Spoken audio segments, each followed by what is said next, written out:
Hey everybody. So as you may or may not know, I am a big fan of Doctor Who. Most eras are really good. That's all I'm gonna say for now. So today I'm gonna be ranking all the main producers that Doctor Who has had.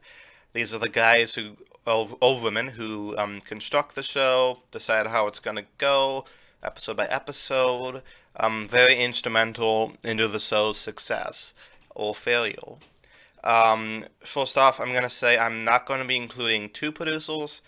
The first one is John Wiles, because every story of his era except for the Ark is missing. Now, I enjoyed the Ark. It's been quite a few years since I've seen it, but I remember liking it, and it's not enough to judge a producer's era on. Now, I hope BBC will stop doing animations after Abominable Snowman, but if they decide to pick it up again, then hopefully they do more of his. I'd really like to see the Daleks' Master Plan, because it's a 12-part episode. I think that'd be kind of cool. But we'll probably never see it animated, and I'm just gonna have to live with that. The other producer I'm not gonna be including is Derek Chauvin, because he was only there for two serials, which were The War Games and Spearhead from Space, and both of those are amazing. So top tier Doctor Who, great episodes. And including him would feel like cheating, because if he was on this list, he'd be number one because he didn't have like all of his episodes were amazing. But like I said, he only did two episodes, the season 6 finale and the season 7 premiere. So it doesn't really feel fair listing him because it's not really an era, it's just more of a transitional period. So let's get started to the actual list. Recurring viewers of the channel would be no surprised at my number 10, which is Chris Chibnall. My favorite episode of his is The Village of the Angels, and my least favorite episode of his era is Orphan 55. Keep in mind, guys, I'm not saying which episodes they've written, I'm saying which episodes aired as part of their tenure as producer. So, I don't think he characterizes the Doctor well at all. Um, he doesn't seem like the Doctor. This is no fault of Jodie Whittaker. It's merely a writing and characterization problem. And his companions are blank slates, even after multiple seasons or episodes. Like, yes, it's been there for 3 seasons, but she has nowhere near the amount of character as, say, Martha or Donna or Bill. And those three stayed for 1 season. His episodes are bland and predictable, and the timeless child arc leads nowhere. He thinks this era is really brave and innovative, but it seems really safe and noodled to me. His dialogue is absolute garbage. I'm not really going to go into it here, but I recommend Jay Axie's video for a more in-depth look at why Chris Chibnall's Doctor Who is garbage. Okay, now we're getting to the good producers, or at least the competent ones, in my opinion.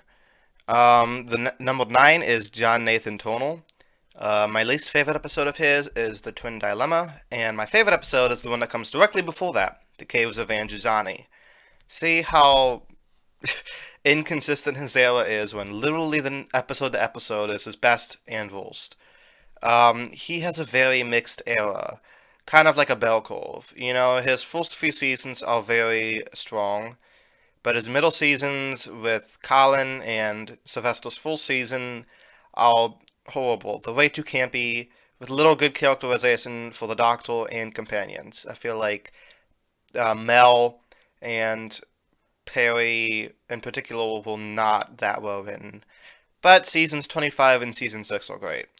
I loved Sylvester and Ace, though characters were really well written. So it's kind of hard to judge him. And ever the producers are more consistent, so I put him here. At least Chibnall's consistently bad. You know what you're getting when you're watching the Chibnall episode. But with John Nathan Turner, you're either getting like an amazing masterpiece or the Twin Dilemma. You know what I mean? So that's why I'm picking him at 9. Plus, he may or may not have diddled children. We don't know. Number 8, we have Verdi Lambert, who was the first ever producer of Doctor Who. My favorite episodes of hers is The Dalek Invasion of Earth, and my least favorite is The Red Planet. Man, that was a horrible, that was a real annoying episode. Okay, moving on. I think she deserves credit for being the first producer and making Doctor Who what it is, and for being one of the first female producers ever. I think she deserves a lot of credit for that. She was really good at developing the Doctor and his companions over time, particularly Ian, Barbara, and Vicky. I like how the Doctor started out as really abrasive, but then he mellowed over time. I feel like she had something to do with that. And I wish that Marco Polo and the Crusades would be animated. Please, BBC, please come on, get the money. I need it. I need it. So in seventh place we have Innis Lloyd. He was the producer for William Hartnell's last season as the Doctor and Troughton's first season and a half, I guess. And my favorite episode of his was The Evil of the Daleks. I actually saw this one pretty recently when they animated it. It's beautiful, beautifully animation and a really thrilling story. If it came out today with the same exact script, I bet people wouldn't even bat an eye. And my least favorite episodes of his is the gunfighters. Oh my god, that episode is so annoying. It's just that same like okay Corel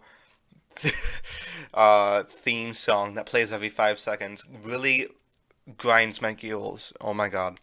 But he did a great job transitioning between Hartnell and Troughton. He did a really good job at that, introducing regeneration, and he mixed up the format while still keeping it basically the same show. And that's kind of what Doctor Who's always been. Changing the show every once in a while, while still keeping those same values that make us love it so much. Let's move on to number six, who is Graham Williams. My favorite episode of his is City of Death, which is a great episode where the Doctor and Romana go to Paris, and it was like, I haven't seen it in like 10 years, but I remember really liking it, and I love the whole way it messes with time travel. Really unique for the classic series to do that. And my least favorite episodes of his is Underworld.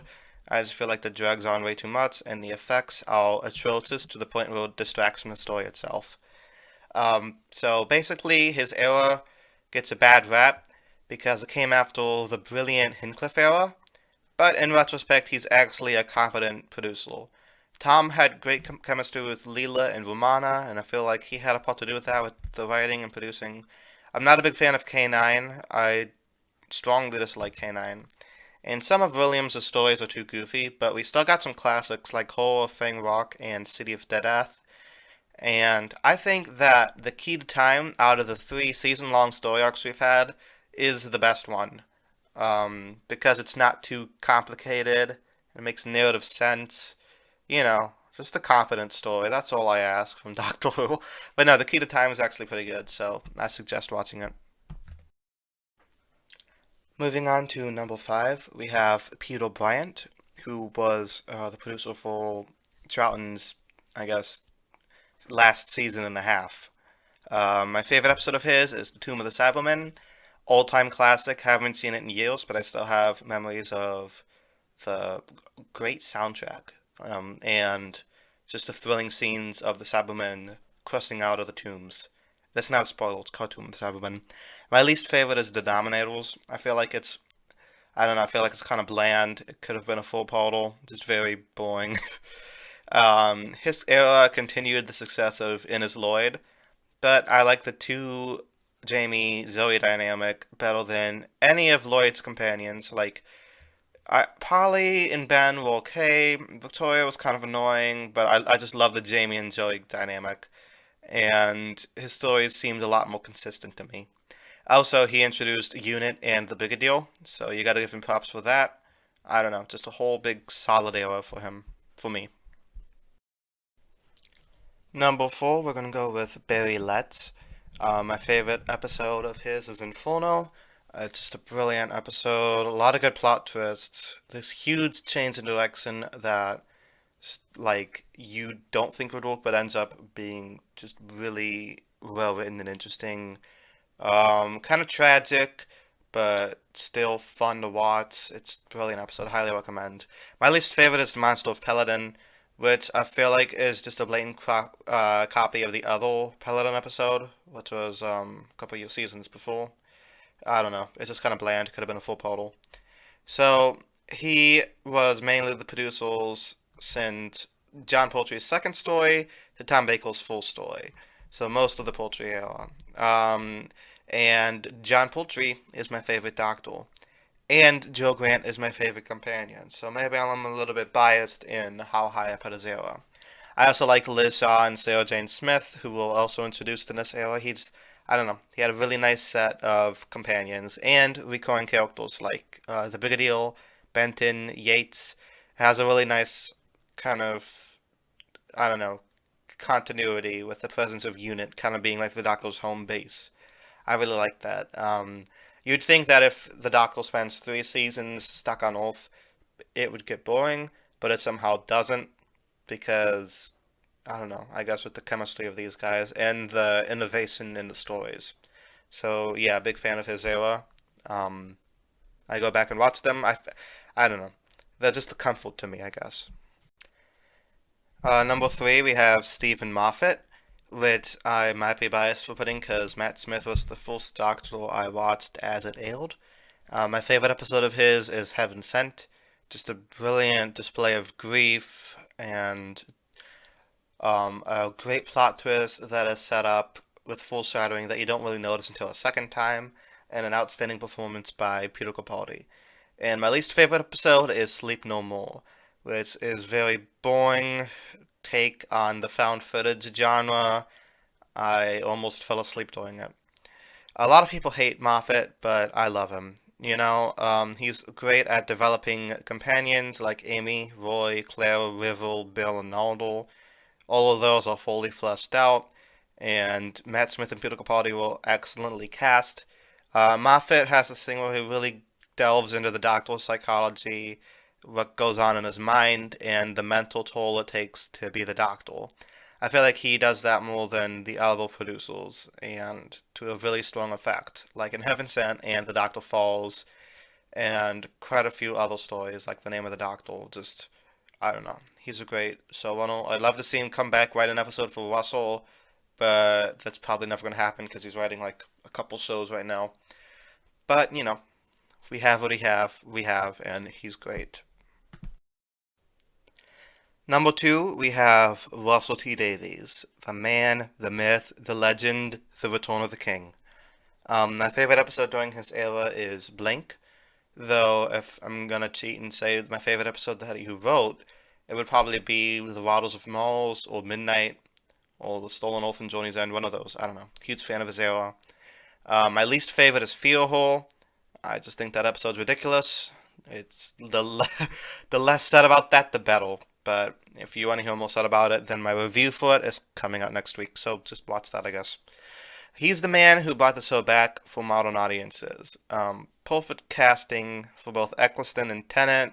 Perfect casting for all three of his main companions. I love the slow narrative arc he does, and how he sets off plot lines seasons in advance, like the Doctor's Hand, the Fob Watches, the Master returning after getting killed off in Sound of Drums. All the while, he was producing 2 spin-offs, which I have yet to watch, but stay tuned.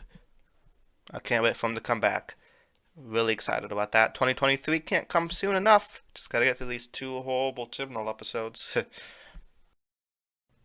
And finally, in number one, we have Philip Hinchcliffe, who was the producer for most of Tom Baker's first 3 seasons. My favorite episode is Genesis of the Daleks, which if you haven't seen it, I highly recommend. It shows how the Daleks came to be and the Doctor's unlikely role in their creation. And my least favorite is Revenge of the Cybermen, which I gotta say is actually a good story. That's a thing, that's why I'm putting him at number one. I haven't seen a single bad story that he's made.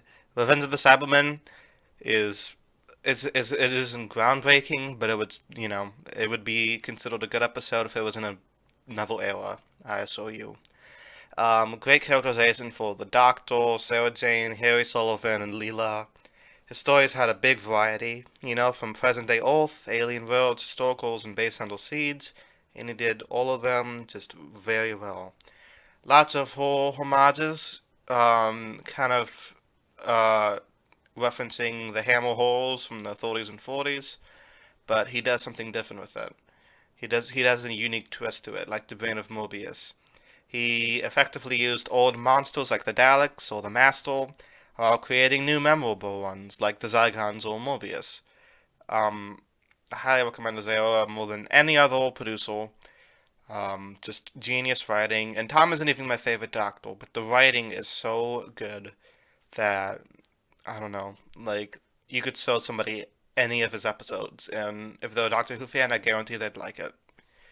Um, so yeah, what do you think of my list, guys? I I kind of put some thought into this. It's kind of hard to decide some of the middle ones. I knew who my top one was. I knew who my bottom one was, but it was kind of sorting out the middle ones that really was hard for me. What do you guys think? Let me know down in the comments below. Who's your favorite producer, and why is it not Chris Chibnall? I'm just kidding. Not really. I'll be returning to making reviews on Doctor Who after a little bit of a break. I'll be returning Wednesday, the 23rd. So, subscribe if you want to watch me uh, talk about those episodes. And look back at my old videos if you want to see me talk about Series 1 or Flux or any other Doctor Who shit. I'll see you guys Tuesday. We'll be talking about This Is Us. So I will see you guys next time. Peace.